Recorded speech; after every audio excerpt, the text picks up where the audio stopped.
Rabaché Anderebos. Le sang mondé Mopanga Papa. Rabaché Kalebos. Le sang mondé Mopanga Yesu. Osirisa Bitumoyo. Rabaché Anderebos. Est-ce qu'il y a une armée des hommes, esprits qui peuvent monter? Commencer à parler à Dieu en esprit, parler en langue, faites monter des mystères. Rabashéaba.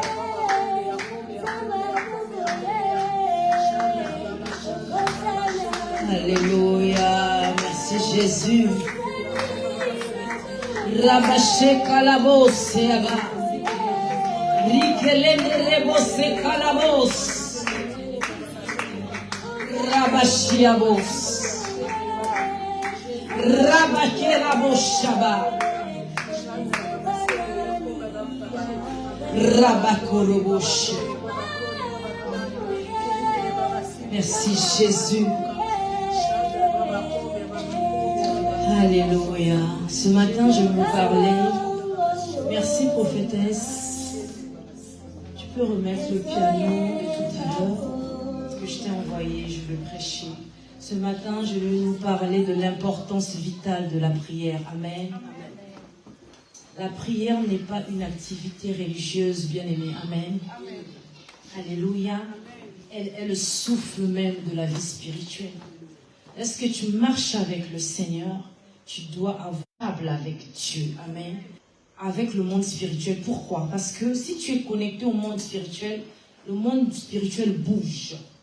Lorsque les mouvements se font dans le monde spirituel, tu dois suivre. Ta prière doit suivre avec ce mouvement-là. C'est alors, en ce moment-là, tu vas recevoir la révélation. Comment prier dans cette saison? Parce qu'il y a un mouvement qui s'opère dans ta vie. Amen.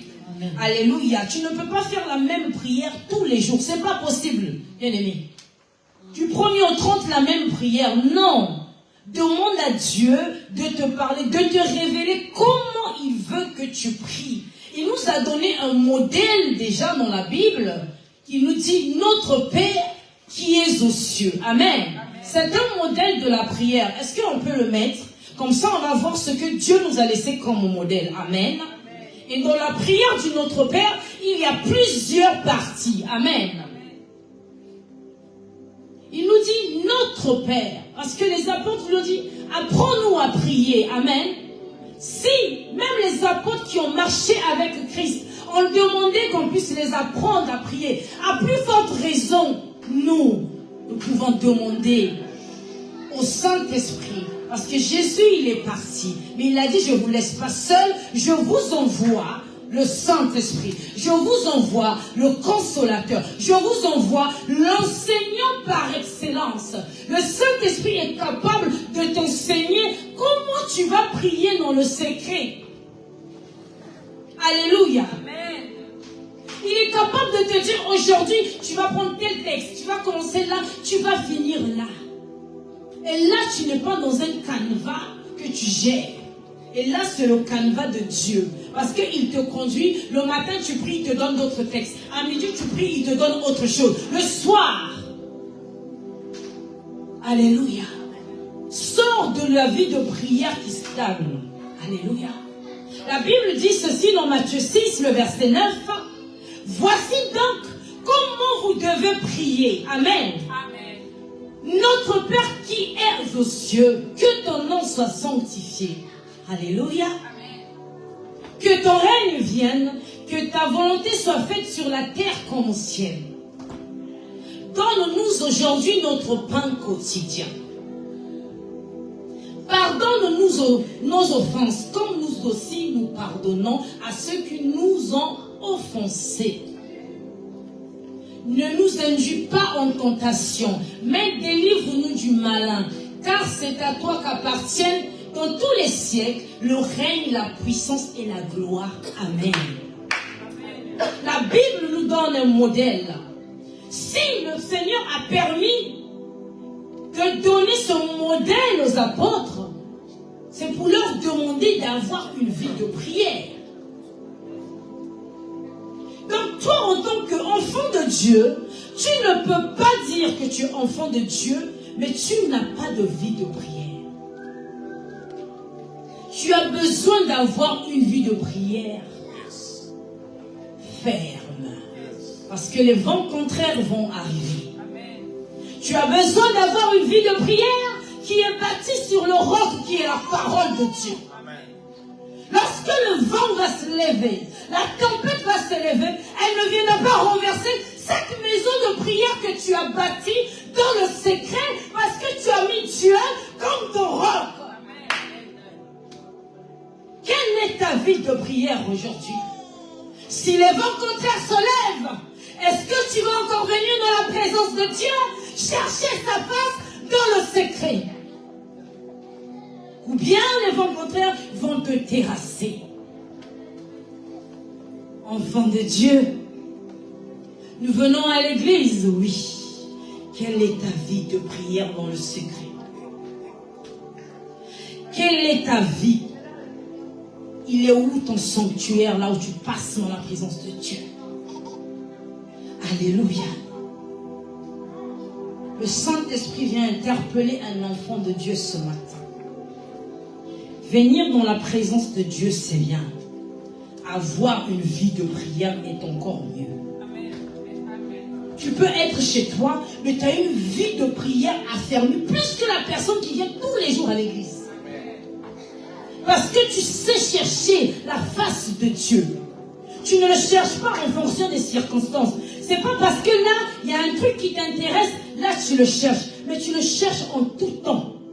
Parce qu'il dit, vous me chercherez et je me laisserai trouver si vous me cherchez de tout votre cœur. Lorsque tu viens le chercher parce que tu as besoin de tes papiers, je te dis que ce Dieu-là ne va pas te répondre. Tu viens le chercher pour un foyer, il ne va pas te répondre. Il répond lorsqu'il y a les intérêts du royaume. Parce qu'il sait que toi, ta vie de prière peut sauver une autre vie. Il sait que si tu te lèves dans le secret, tu peux intercéder pour une personne qui a déjà une vie spirituelle morte. Et tu vas faire la résurrection de cette personne. Et cette personne sortira du tombeau et il va vivre sa vie spirituelle. Alléluia. Et là, Dieu verra ses intérêts. Et il va se lever pour toi. Alléluia. La prière est vitale. Rabaché Kalamos. La grandeur d'un homme en Dieu se mesure à sa profondeur dans la prière. Amen.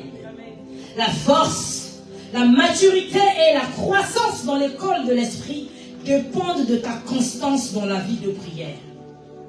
Sans prière, un chrétien devient vulnérable, faible et facilement manipulable par les ténèbres. Alléluia. Lorsque tu ne pries pas, tu es vulnérable. Le diable fera de toi ce qu'il veut. Et la première chose qu'il va toucher, c'est ta tête. Alléluia. Parce que tu ne connais pas la prière et tu ne sais pas comment dire à Dieu, je me réveille du casque du salut. Parce que tu ne connais pas la parole de Dieu. Tu ne connais pas la vie de prière. Le diable viendra, il commencera par toucher tes sens qui sont sur ta tête. Alléluia. Il va mettre l'incrédulité en toi. La petite foi que tu avais, elle va sauter. Amen. Et il fera ce qu'il veut de toi. Parce que c'est cette voix-là que tu vas entendre. N'oublions pas, la Bible nous dit, la voix vient de ce que l'on entend. Ce que l'on entend vient de la parole de Dieu. Si tu n'entends pas la parole de Dieu de tes oreilles, qu'est-ce que tu entends? Pose-toi la bonne question. Alléluia. Alléluia. Le diable est tellement malin. Amen. Il va organiser des choses pour étouffer ta vie de prière. Amen.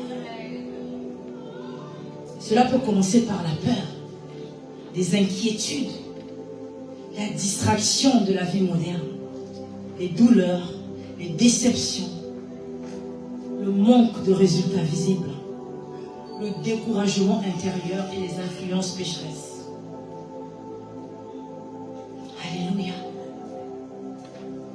les croyants, même les plus forts, passent par ces combats. Mais ceux qui tiennent dans la prière deviennent inébranlables. Si tu es dans la prière, bien-aimé, la peur et les inquiétudes ne vont rien te faire. Les frustrations des prières non exaucées ne vont pas t'abattre. Parce que tu sais qu'il y a un Dieu qui écoute ta prière. Il y a un Dieu qui t'écoute dans le secret. Il y a un Dieu qui t'exauce. Et cela ne peut pas te pousser à sortir de la présence de Dieu. Amen. Nombreux sont sortis de la présence de Dieu à cause des frustrations.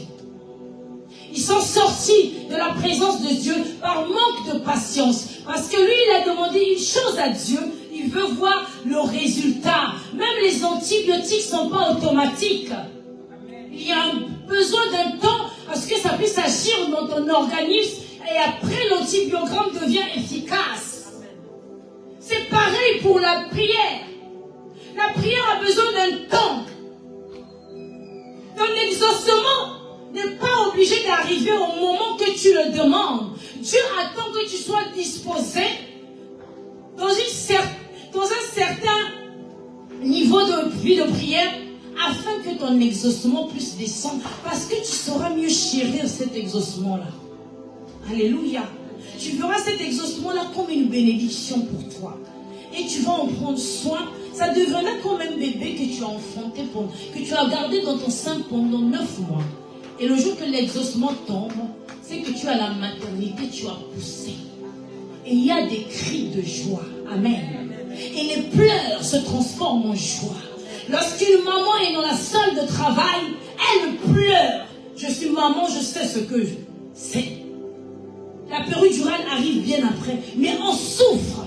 Mais une fois qu'on a poussé, qu'on a le bébé sur la poitrine en peau à peau, nos larmes se transforment en joie. Amen. On oublie même les choses qu'on avait dit, non, je ne ferai plus d'autres enfants. Là, tu vas encore faire un deuxième enfant. Parce que tu as oublié. Un troisième enfant, un quatrième, un cinquième enfant. Pourquoi? Rabaché Kalabosa. Ta vie de prière doit être quelque chose qui bouillonne dans tes entrailles. Ta vie de prière doit être comme une grossesse. Quand tu montes dans le secret avec Dieu, avec un sujet de prière, tu dis, Seigneur, je viens dans le secret avec cette grossesse.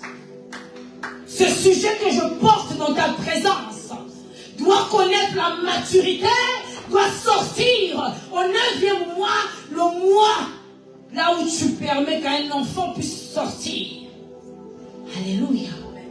Bâtis ta vie de prière dans le secret. Amen. Alléluia. Rabaché Kalebos. Je vais vous parler des signes qui montrent que votre vie de prière est en train de mourir. Amen. Premièrement, l'absence totale de la prière. La faiblesse et le manque d'endurance. Parce que la prière nous demande d'être endurant. Amen. Si tu n'es pas endurant dans la prière, tu es disqualifié. Il faut être un Usain Bolt dans la vie de prière. Amen. Tu restes endurant. Amen. Parce que les choses vont arriver. Amen. L'inconstance, les prières irrégulières, sans discipline. Tu pries aujourd'hui, tu reprends la vie de prière dans 2 semaines. Les addictions qui volent le temps et l'énergie spirituelle. Amen. Il y a certaines addictions qui nous volent notre temps, qui nous volent notre énergie. Amen. La pollution du cœur. Ton cœur est tellement pollué, tu n'arrives même plus à prier. Ton cœur est pollué des choses. Tu n'arrives même plus à te concentrer pour chercher la face de Dieu.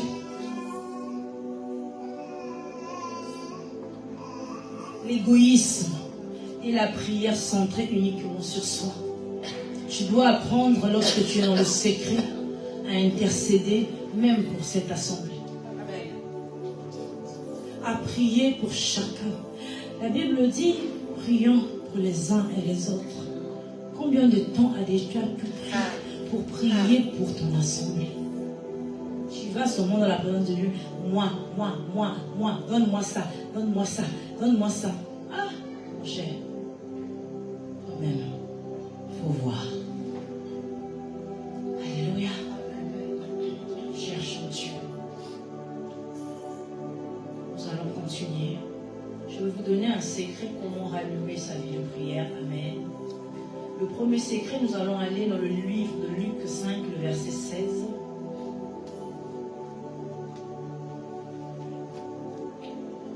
Le verset 16, merci servant de Dieu. Là, on nous parle de Jésus. On peut remonter un peu au verset 15 pour permettre aux gens de comprendre. On remonte encore, j'aime ça. Alléluia. Luc 5, le verset 14, la Bible nous dit: puis il lui ordonna de n'en parler à personne, mais dit-il, va te montrer au sacrificateur et offre pour ta purification ce que Moïse a prescrit, afin que cela leur serve de témoignage. Sa renommée se répandait de plus en plus, et les gens venaient en foule pour l'entendre et pour être guéris de leur maladie. Et lui, il se retirait dans le désert et priait. Amen. Jésus avait pour habitude de se retirer dans le désert. Amen. Donc le secret numéro 1 pour allumer ta vie de prière, bien aimé, c'est de se retirer. Amen. De prendre des temps de retraite. Alléluia. Ça va nous permettre de se mettre à part. Amen. Loin du bruit et des distractions. Réévaluer, ça va te permettre aussi de réévaluer ton état spirituel. Amen. C'est pour ça que Jésus s'est retiré. Lorsque vous vous retirez en retraite, je vous assure, vous allez faire des expériences que vous n'avez jamais vécues avec Dieu. Amen. Quand on entend les gens qui vont à la montagne, il y en a qui se moquent d'eux, ils se disent, mais qu'est-ce qu'ils vont chercher là-bas? Mais il y a un Dieu qui répond lorsqu'on se retire. Amen. Alléluia. Le deuxième secret pour allumer sa vie de prière, si tu es tellement tombé, cela passe par la vraie repentance. Amen. Alléluia. La vraie repentance n'est pas les larmes. Amen.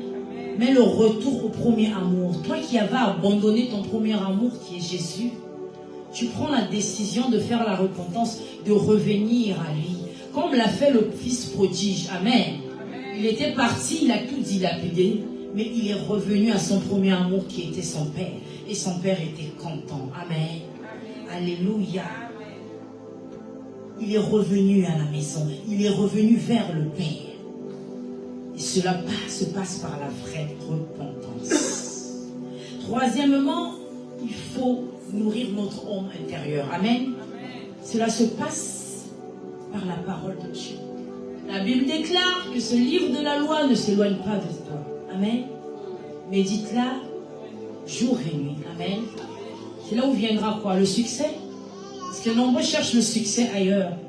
Et dans la Bible, nous donne le code, le mot de passe.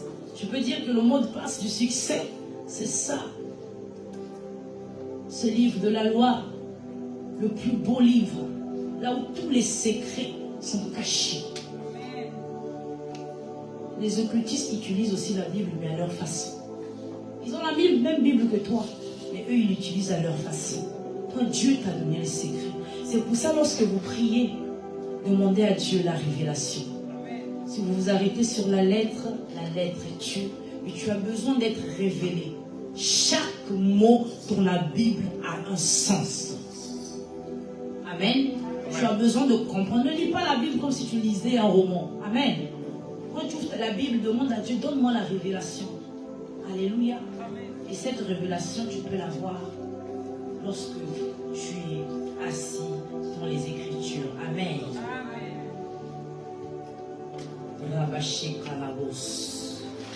Quatrièmement, nous devons cultiver la joie. Est-ce que nous pouvons lire dans Néhémie 8:10? Là, on nous dit que la joie de l'Éternel est notre force. Amen. L'absence de joie est un poison pour la vie de prière. Amen. Tu ne peux pas dire que tu es enfant de Dieu. Tu pries, mais c'est toi qui n'es jamais dans la joie. Alors que la joie même, c'est lui-même Jésus. Amen. Comment tu peux être, tu cherches Dieu, mais tu n'es jamais dans la joie. Lui-même, il dit, la joie de l'Éternel est ma force. Alléluia. Ta joie ne doit pas dépendre des circonstances, bien-aimées, mais de la fidélité de Dieu. Lorsque tu te lèves le matin, tu dis, hé Seigneur, tu m'as réveillé, je suis dans la joie. Parce qu'il y en a qui sont morts. Merci. Amen. Il y en a qui sont morts. Tu es là dans une posture, tu es là dans la reconnaissance, tu es dans la joie. Tu dis, Seigneur, je suis dans la joie, une joie immense. Tu es content. Alléluia. Parce qu'il y en a qui ont été enterrés, mais toi tu es en vie. Tu es dans la louange, tu es dans la gratitude, tu es dans la reconnaissance, dans les témoignages. Témoigne la grandeur de Dieu dans ta vie. Amen. Cinquièmement, c'est la recherche de l'intimité. Amen. Et non des résultats. Ne cherche pas d'abord à voir les résultats. Qu'est-ce que ta vie donne depuis que tu es avec Dieu? Non, non, non, non, non. Cherche premièrement l'intimité avec Dieu d'abord. Amen. Alléluia. Cherche l'intimité avec Dieu. Alléluia. Sayabose koloboshianarabos. Ribase kalabashianderebos. Alléluia. Rabashikalabos. Je vais vous donner quelques principes et puis je vais m'arrêter. Les principes pour garder le feu vivant. Premièrement, nous devons avoir une vie de discipline. Amen. Il faut se fixer un temps, une habitude de prière. Amen. Deuxièmement, il faut avoir une communauté. Rejoins une église telle que ceux qui viennent ici, les prières collectives. Alléluia. Et la diversité. Tu dois alterner l'intercession, l'adoration, les supplications et le silence devant Dieu. Il y a des jours quand tu rentres dans la présence de Dieu, tu n'as pas besoin de crier. Rentre dans le silence. Tu mets un fond piano comme ça. Tu es dans le silence. Parce que quand tu es dans le silence, là, tu veux entendre ce que Dieu te dit. Amen. Alléluia. Persévère. Amen. Et protège ton cœur de la pollution et du péché caché. Alléluia. Pour finir, je veux dire ceci.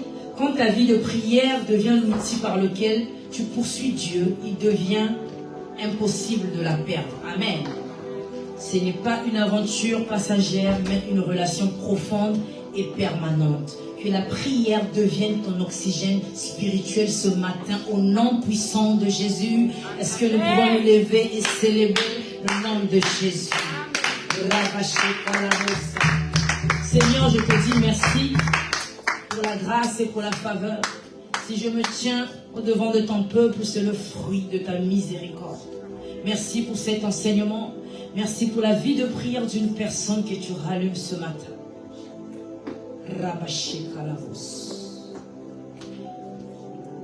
Je veux parler à une personne, Leslie. Dès que je suis passée, le Saint-Esprit me parlait de ta vie de prière. Tu es dans l'assouplissement spirituel. Il faut chercher la face de Dieu. Pourquoi? C'est la femme sage qui bâtit sa maison. Commence à chercher Dieu pour toi. Et ensuite pour ta postérité. Lève-toi dans la prière. Et Dieu fera quelque chose de grand en toi. Amen. Sois béni.